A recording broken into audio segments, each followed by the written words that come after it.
திருப்பலி வாசகங்கள் மே 8 2026. பாஸ்கா காலம் 5ஆம் வாரம் வெள்ளி.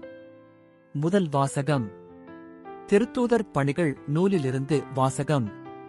அந்நாள்களில் திருத்தூதர்களும் மூப்பர்களும் திருச்சபையார் அனைவரும் தம்முள் சிலரை தேர்ந்தெடுத்து அவர்களை பவுலோடும் பர்னபாவோடும் அந்தியோக்கியாவுக்கு அனுப்புவது என்று தீர்மானித்தனர். அவ்வாறே அவர்கள் சகோதரர்களிடையே முதன்மை இடம் பெற்றிருந்த பர்சபா என அழைக்கப்பட்ட யூதாவையும் சீலாவையும் தேர்ந்தெடுத்தார்கள். பின்பு அவர்கள் ஒரு கடிதத்தை எழுதி அவர்கள் கையில் கொடுத்து அனுப்பினார்கள். அக்கடிதத்தில் திருத்தூதரும் மூப்பரும் சகோதரருமாகிய நாங்கள் அந்தியோக்கியா, சிரியா, சிலிசியா ஆகிய இடங்களிலுள்ள பிற இனத்து சகோதரர் சகோதரிகளுக்கு வாழ்த்து கூறுகின்றோம். எங்களுள் சிலர் அங்கு வந்து தங்களுடைய பேச்சால் உங்களது மனத்தை குழப்பி உங்களை கலக்கமுறச் செய்தனர் என்று கேள்விப்பட்டோம். இவர்களுக்கு நாங்கள் எந்த கட்டளையும் கொடுக்கவில்லை. எனவே நாங்கள் ஒருமனத்துடன் கூடி வந்து சிலரை தேர்ந்தெடுத்து எம் அன்புக்குரிய பர்னபா, பவுல் ஆகியோரோடு உங்களிடம் அனுப்புவதென்று தீர்மானித்தோம்.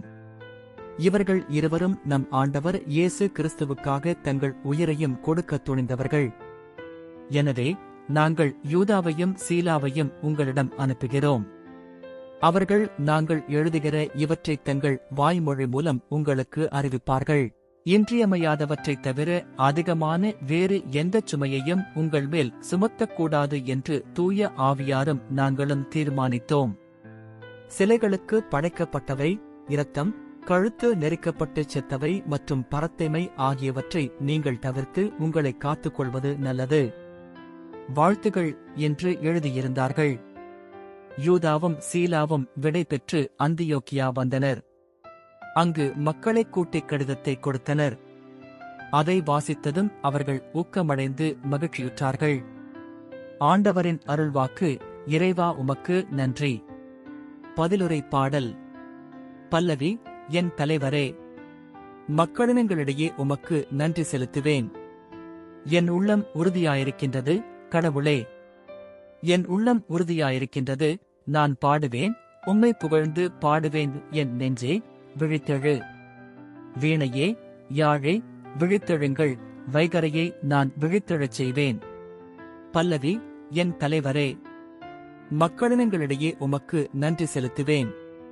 என் தலைவரே, மக்களினங்களிடையே உமக்கு நன்றி செலுத்துவேன். எல்லா இனத்தாரிடையேயும் உம்மை புகழ்ந்து பாடுவேன். ஆண்டவரே, உமது பேரன்பு வானளவு உயர்ந்துள்ளது. உமது வாக்கு பிறழாமை முகில்களைத் தொடுகின்றது. கடவுளே, வானங்களுக்கு மேலாக நீர் உயர்வு பெறுவீராக. பாரெங்கும் உமது மாட்சி விளங்குவதாக. பல்லவி. என் தலைவரே, மக்களினங்களிடையே உமக்கு நன்றி செலுத்துவேன். நற்செய்திக்கு முன் வாழ்த்துளி. அல்லேலுயா, அல்லேலுயா. உங்களை நான் நண்பர்கள் என்றேன், ஏனெனில் என் தந்தையிடமிருந்து நான் கேட்டவை அனைத்தையும் உங்களுக்கு அறிவித்தேன் என்கிறார் ஆண்டவர். அல்லேலுயா. நற்செய்தி வாசகம். நீங்களும் ஒருவர் மற்றவரிடம் அன்பு கொண்டிருக்க வேண்டும் என்பதே என் கட்டளை. யோவான் எழுதிய தூய நற்செய்தியிலிருந்து வாசகம். அக்காலத்தில் இயேசு தம் சீடரை நோக்கிக் கூறியது, நான் உங்களிடம் அன்பு கொண்டிருப்பது போல நீங்களும் ஒருவர் மற்றவரிடம் அன்பு கொண்டிருக்க வேண்டும் என்பதே என் கட்டளை. தம் நண்பர்களுக்காக உயிரைக் கொடுப்பதை விட சிறந்த அன்பு யாரிடமும் இல்லை. நான் கட்டளை இடுவதையெல்லாம் நீங்கள் செய்தால் நீங்கள் என் நண்பர்களாய் இருப்பீர்கள். இனி நான் உங்களை பணியாளர் என்று சொல்ல மாட்டேன். ஏனெனில் தம் தலைவர் செய்வது இன்னது என்று பணியாளருக்கு தெரியாது. உங்களை நான் நண்பர்கள் என்றேன், ஏனெனில் என் தந்தையிடமிருந்து நான் கேட்டவை அனைத்தையும் உங்களுக்கு அறிவித்தேன். நீங்கள் என்னை தேர்ந்து கொள்ளவில்லை, நான் தான் உங்களை தேர்ந்து கொண்டேன். நீங்கள் கனி தரவும் நீங்கள் தரும் கனி நிலைத்திருக்கவும் உங்களை ஏற்படுத்தினேன்.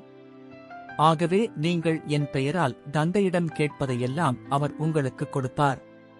நீங்கள் ஒருவர் மற்றவரிடம் அன்பு கொள்ள வேண்டும் என்பதே என் கட்டளை. ஆண்டவரின் அருள்வாக்கு. கிறிஸ்துவே உமக்கு புகழ்.